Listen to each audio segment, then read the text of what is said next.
அந்த video recording ஆரம்பித்த சில நிமிடங்களுக்கு பிறகு மாளிகை முழுக்க அமைதி நிலவுது.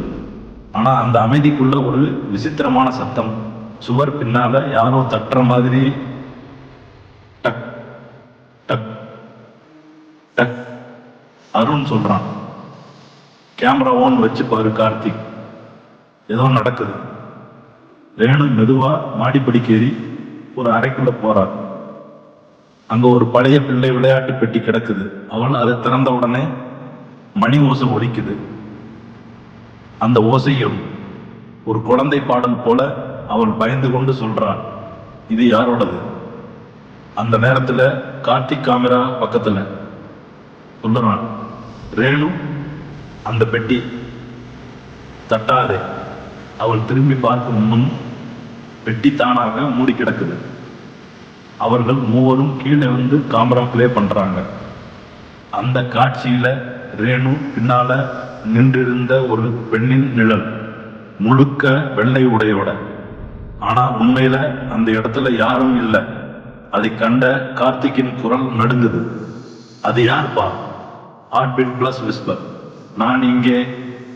அந்த நிழல் காட்சியை பார்த்த உடனே ரேணு குளிர்ந்த சுவாசம் அடிக்கிறார்.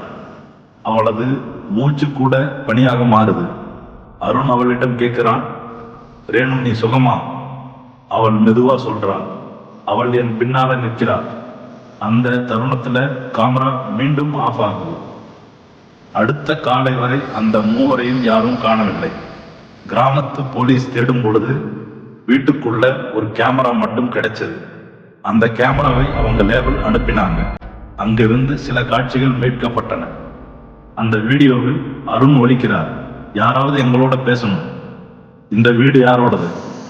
அந்த நேரத்தில் ஒரு பெண் குரல், எனது வீட்டிலிருந்து வெளியே போங்க, இல்லையெனில் நீங்க அமைதியா தூங்க முடியாது.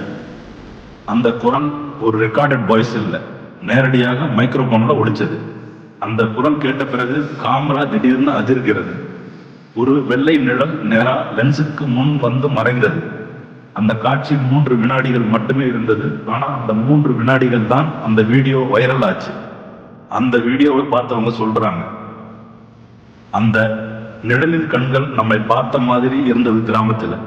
அந்த வீடியோ பரவியதுக்கு பிறகு அந்த மாளிகை பக்கம் யாரும் போகவில்லை.